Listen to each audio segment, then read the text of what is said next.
Alright, hello Geeks and Gamers, Matt Lemke here with Your Gamer Goggles, and we are going to take a quick playthrough of This Is Not a Test. It's the rules set for a post-apocalyptic Gamma World style game, and I'm going to let Joey just kind of go ahead and take it over. Joey is the creator, founder, whatever you want to call him, rules guru, everything all in one nutshell. So go ahead, Joey. Alright, so this is Not a Test, post-apocalyptic skirmish. We are demoing right now. So, Matt, right? Yep. Matt's playing the Raiders, vicious, brutal guys who do not work for a living and take from others. And I am playing classic mutants. Some of them are ugly. So, I like this one. yeah, that's tribals. Looks like a barbarian. Oh, that's right out of Mad Max there. Grenade as a necklace. Oh yeah, those are from should be another one floating around here. There it is. Yeah, they're totally like Mad. They're from EM4 miniatures. They're very Mad Max inspired. I think they're like the sculpts now are almost 20 years old, but they're still some of the best post-apocalyptic miniatures. All right, so where should I hold things? Just like with the camera? Yeah, just you can see the camera screen here. Just okay. Here, I'll hold it if you want. Okay, so I'm just going to go through real quick stats and everything. So every model has a short profile. Their name is their name. Their type can be mutant, robot, fungus, plant, human sometimes. Defense is how hard they are to hit is how hard they can be hit in combat. Wounds is how many hits it takes to take them out of play. Move is how far they can move per action point spent in inches. Melee is how hard they hit in close combat. Range is how good they fire. Strength is how hard they can hit in close combat, also for breaking down doors and knocking things down. Finally, we have the metal stat, which is kind of our catch-all everything. If this were an RPG, this would be charisma, dexterity, intelligence. This is a miniatures game, so we roll that into one convenient stat that we roll against. Now, our quick reference sheet. We have, okay. So the quick reference sheet, which you can get download online, has all your actions you can do, your charts, everything's there. So, the crux of the game is the activation test. This represents what our models are reacting to battlefield conditions. We know what we want them to do, they might not be so keen on doing that. So, in order to take an activation test, it is a stat-based test. So, you're going to nominate a model to move, you're going to roll a d10 and add his metal stat to that result. And This Is Not a Test, or TNT for short, we always do things against a target number of 10. So, to make that test, you're going to roll d10, add your metal stat, 10 or higher you succeed. If you succeed, that model gets 2 actions, which can be move, move twice, move and shoot, shoot and move, whatever you want to do. As long as you keep passing your tests, you may nominate, as long as that model succeeds, you can let them, as 2 actions go, nominate another model, and you keep going in that fashion until you either fail a test or you run out of models. If any time that model fails, if a model fails a test, that model only gets 1 action, so he always gets to do something, but then play passes to the next player. So what you'll see is play will go back and forth. It's not so much I go, you go. So it keeps people involved in the action. So our mission today is, this is a wasteland settlement that has gone quiet. This is not an uncommon scenario in an unforgiving wasteland. We don't know, maybe some critters came by and killed them all, or they left because of radiation, who knows. All we know is they were hoarding a small collection of water stored in water tanks. In the post-apocalypse, water tanks are a good source, albeit stanky, but unirradiated water. It's been sitting there for 100+ years, but it's still drinkable as long as you boil it. So our mission is we're going to start on the outer edges of the settlement and make our way in. So, go ahead and deploy your models. Now, each of your models has weapons and skills. Maggot over here has a submachine gun. Your weapon ranges are on the back of your sheet. For instance, a submachine gun is 16 inches. Flesh Wound has a pistol, And Burner, unsurprisingly, has a flamer, which uses the 8-inch flame template. This is very good. This is what I call the standard industry flame template. You do not, if you've already bought games from another major company, you probably already have a few of these, so you don't have to rebuy them. So, and then I have mutants. Now, there is no coherency rules in TNT. However, and for our demo purposes, the leader has the motivator ability. Everybody within 6 inches of him, but not including himself, gets a +1 to activation, to those activation tests. However, Fleshwood's a little quick with his own end. He has the reactive skill, which gives himself a +1 to initiative, to your activation tests. Oh. So go ahead and deploy. This will do this. So we're going to go ahead and roll off for initiative, but you automatically won because I'm running the demo. I got a 1. You got a 1. So now I do a metal test. Right, you're going to nominate your first model. This guy. I would probably start with one of the 2 minions. Oh, that way you can keep his bubble going. We'll go with the flamethrower. Okay. That's maggot. Yep. Now, burner. Metal of 5. Okay, so you had a 6 + 5 is 11. That's more than enough to succeed. So he gets 2 actions.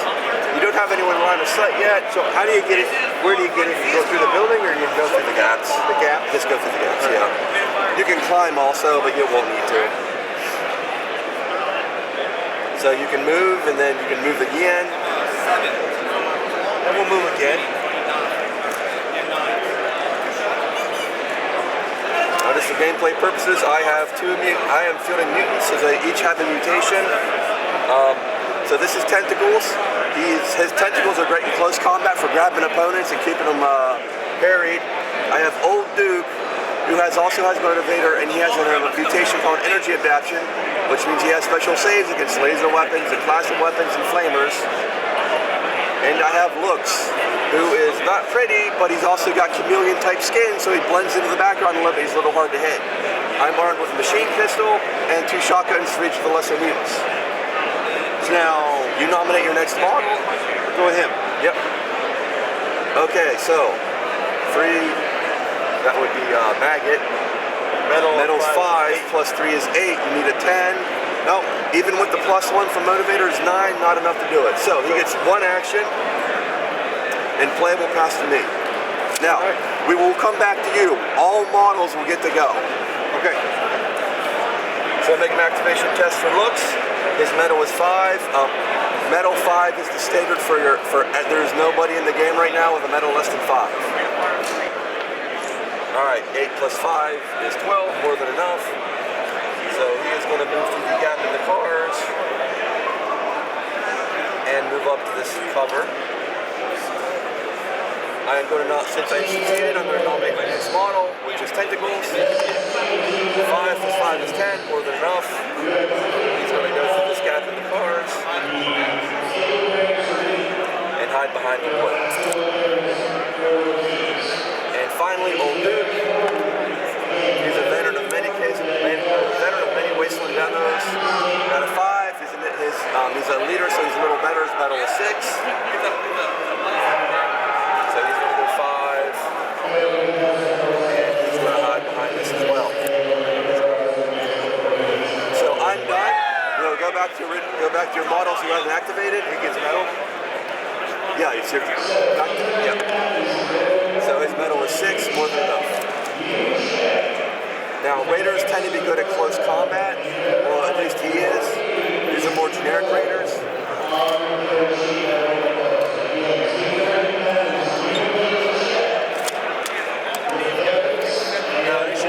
Yep. I got a 1, literally. So you may nominate your next model.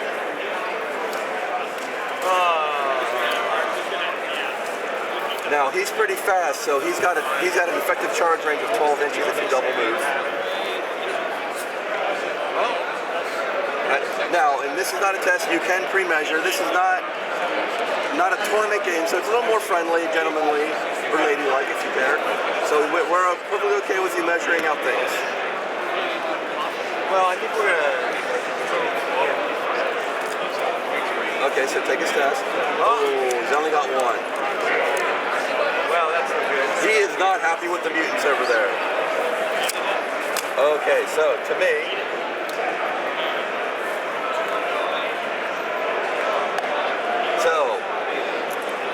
Tentacle's got a 9. He is going to go up to this car. And then he's going to spend his final action to shoot at Burner. Now, I'm going to send that Burner. He's got some cover. Well, actually, no, I cannot see Burner. This gas tank has blocked me so many times. So since I can't see him anyway, I'm just going to go ahead and move again. And I'm going to move up and claim the water. Okay. So, now looks. He's got an 8 plus 5 is 12. He is going to shoot Burner. Burner is in the open there. So, yes, Burner is in the open. Burner tried to get close. So, what I'm going to do, he's got 2 activations, but he's only got a weapon that can shoot once. Okay. So, he's going to look down the barrel of the shotgun and aim at you. So, the way ranged work is, we look at our range stat, which for most of your basic guys is 4. You're going to roll a d6. This is a stat-based test, so you need to score a 10 or higher. So normally he would need a 6 or better to hit you without any other modifiers. But there's a couple modifiers in play. One, you're not. I didn't move, so we don't have to ignore that. You're not in any cover, so it would be a straight 6 roll. But I'm also aiming, which gives me a +2.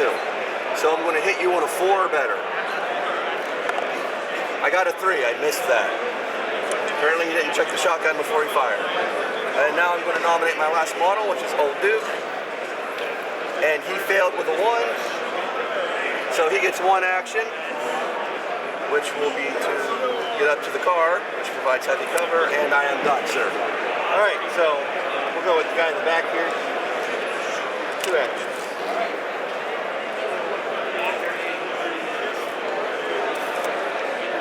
He's got the SMG, right? Right. Now, I'll say real quick, most weapons in the game, so pistols, rifles, and shotguns, can only shoot once per turn. However, automatic weapons, so you can only shoot for 1 AP, no matter how much AP you have.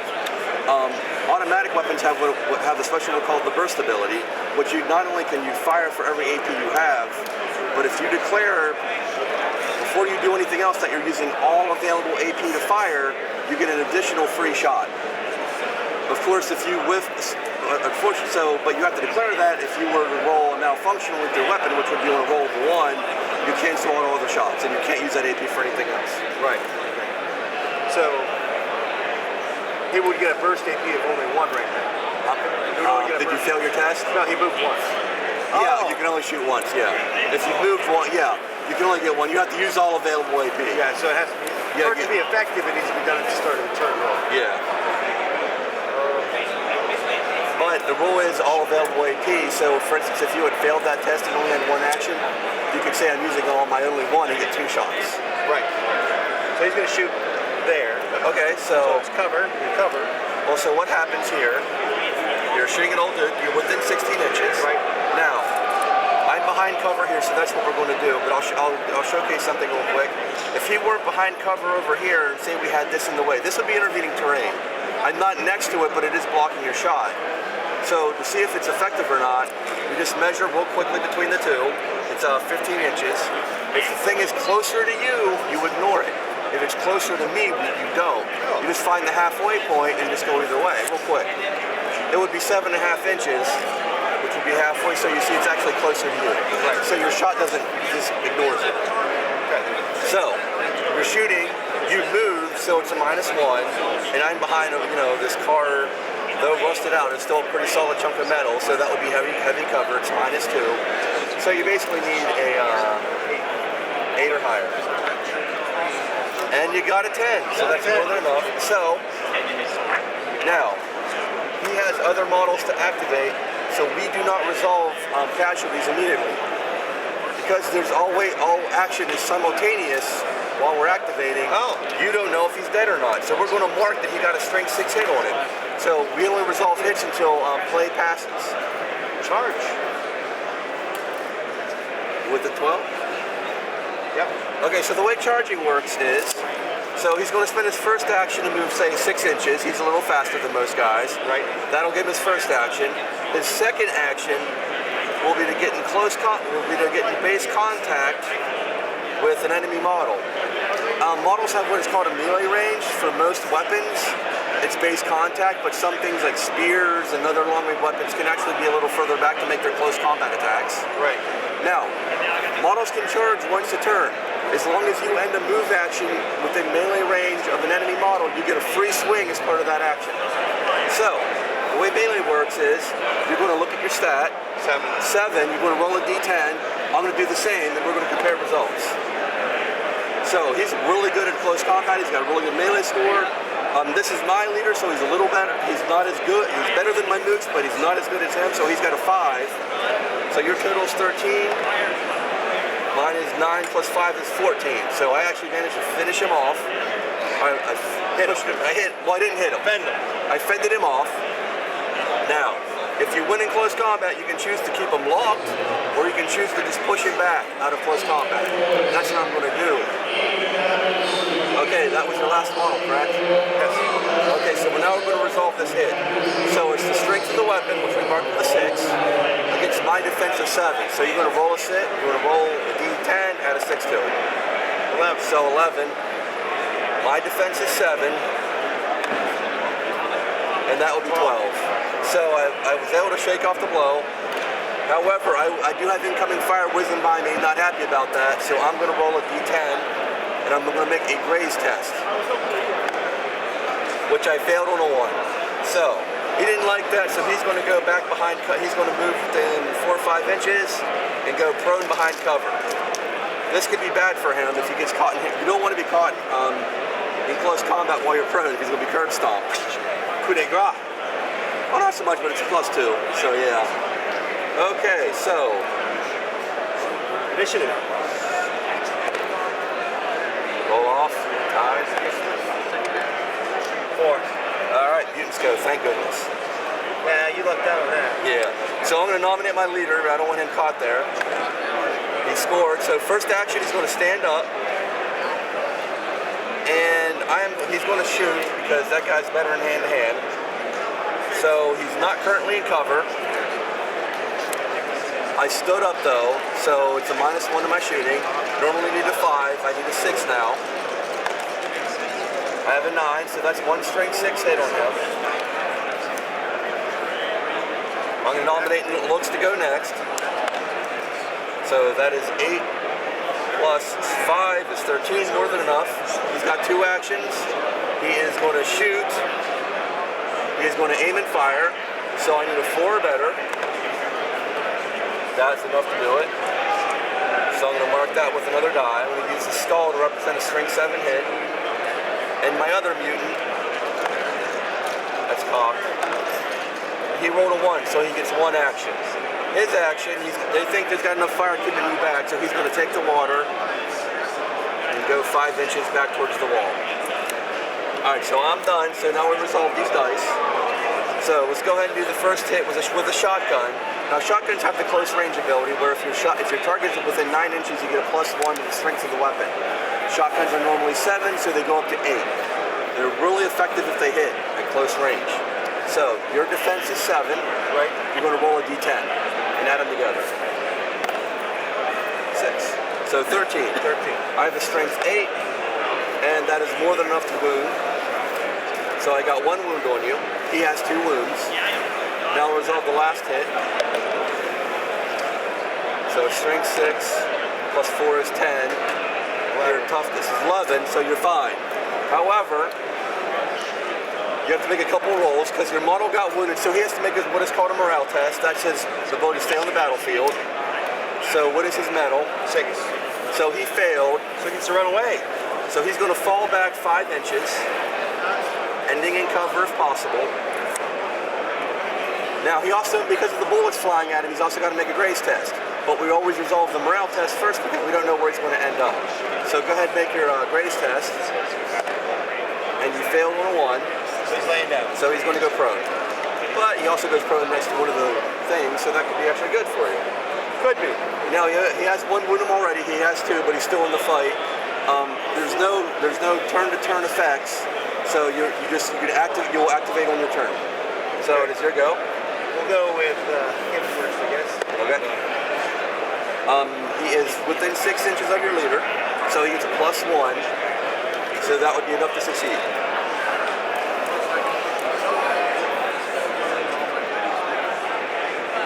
Drop the templates. All right. So something people might not be used to is flamers don't auto hit in this game. Oh, weird. Okay. But what they do is they ignore your own movement and they ignore cover. So your officer can hit him. So you're just going to roll a straight 6 or better to hit. You hit. So Got a guy on fire. not only did you hit, we're also going to mark with a different dice to represent that he might be on fire. This is why flamers are pretty effective in this game. So go ahead and nominate your next model. He's not within 6 inches, so he gets 1 action. I don't think he's in range of fire. Fired him last time, didn't he? No. Yeah.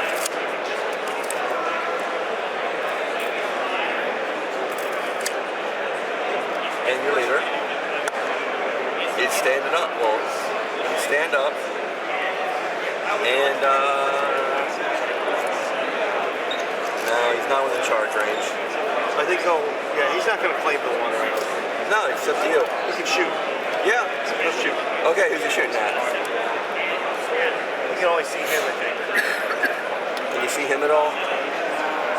Well, yeah, this is true on the site. Okay, so he's behind this bush, which is -1, but it's not hardcover like the other guys. That's a hit. So, that is all possible moves. So we're done activating, so we can resolve these hits.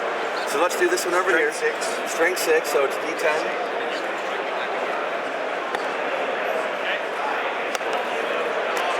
Six plus 6 is 12. 5 plus 6 is 11, so boom. Tentacles is down with the water. Looks. It's 9 plus 6. Oh boy. And he is dead too. We don't even need to check to see if he's on fire or not, because he could be a burning corpse for all we know. That killed him? Yeah. Why did it kill him? Because you rolled a 6, and I rolled a 6. No, I rolled lower than you. Oh, they only have 1 wound? Yes. Oh, okay. Yeah. Only your leaders have 2 wounds. Your moves. Okay, so he's alive. Yes. All right. Now I'll go through real quick. If he hadn't died, he would make at the end of the turn. He would make an agility test to see whether or not he's on fire. And that's just our tests are based on your metal, but you might have skills that affect separate tests. So that's why we have separate kind of tests, like strength tests, agility tests, survival tests for radiation, all that kind of fun stuff. If he had failed that agility test, he would take an automatic D6 strength hit. If he passed it off, it would just go away. So we're in initiative. Yep. I got a 6. You got a 6. I got an 8. So, my leader is going to, he has a burst weapon, machine pistol. So he is going to shoot 3 times at this guy. No modifiers apply, you're not in cover, you haven't moved this turn or anything like that. So I need a 5 or better. 1 hit, no hit. So I got 2 hits. Now that's my only model left on the board, so we can go ahead and resolve these. So my strength of the weapon is 6. 8, so you're fine. The second one, you're fine. He has to make 2 graze tests though. Fine. And fine. Bernard's like, that ain't nothing. Yep, he's like, that ain't nothing. Alright. I guess we move Bernard.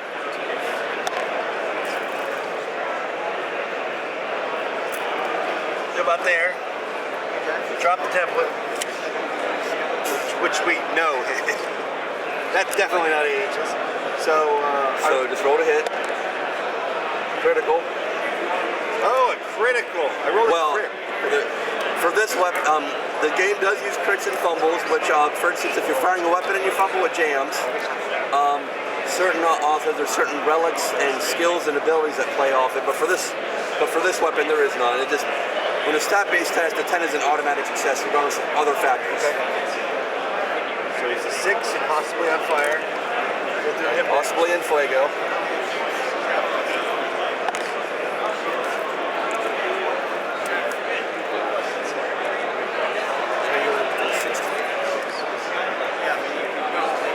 You're in range to shoot. Oh, then I'll shoot because she's gonna have cover no matter what. Yeah, it's gonna be heavy And cover. I'll use the burst. Okay, so you're hitting on 7s. Well, I missed it. Well, you got 2 more shots. Oh, that's right. Yep. Nope. Hey, he hit once.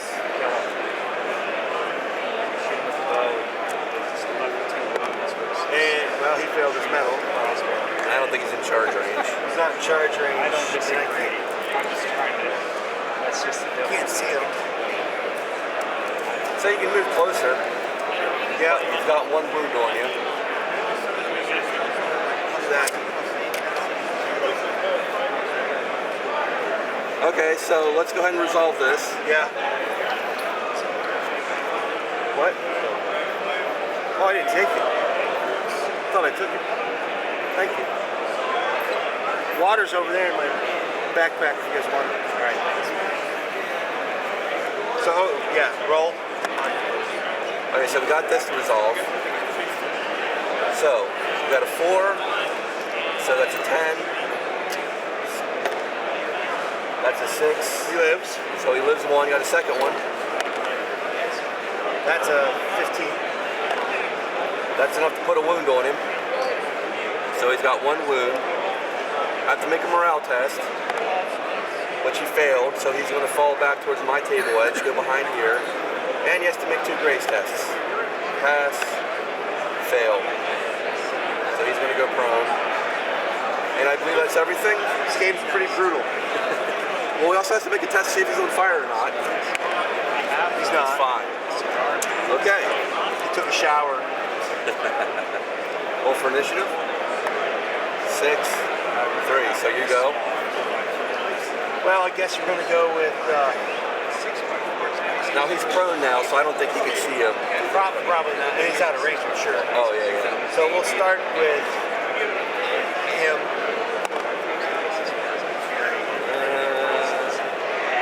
Oh, yeah, you got it. And then we'll do that. So a 6 or better.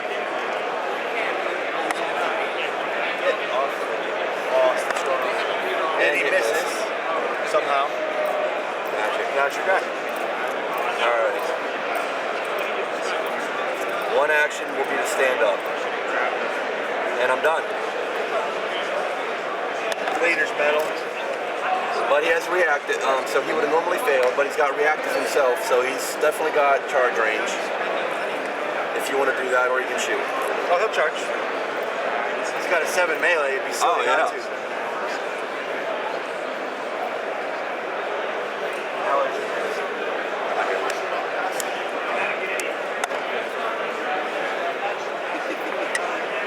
Oh my gosh. So 8. I'm gonna push you back. And that's it. So next turn. No. Oh, I'm sorry. That's fine. He moves 6. He moves 5. 5, yeah. Only he moves 6, yeah. And you're rapidly closing in on me. Not with that initiative. 5. I am going to machine pistol your leader. Good call. 3 shots. He has 1 wound on him already, so maybe I'll get lucky. So I need 5 or better. 1, no, yes, yes. So I got 2 hits. We can go ahead and resolve these immediately. 6 plus 1 is 7, not enough. And you got a 13. 7 plus 6 is 13. Tie. So what happened? Tied goes to the defender. Oh. So you do have to make 2 grace tests. You're good. Oh boy. Alright, you're good. His medal. Then You will charge, you get in base base. So that's 13. That's a hit. So we roll combat damage immediately. So combat damage is the strength of the model plus whatever weapon he's carrying. He's carrying a small blade, so that gives you a +1. So It's 7 plus 6 is 13. My defense is 7. Not enough, and you just totally shipped my guy. he died. Yeah. He had to be fast and slick. Yeah. I like it. So that's the game. I hope you had fun. I did. It plays flash Smooth, and it's a D10 game. I know. I'm a fan of D10.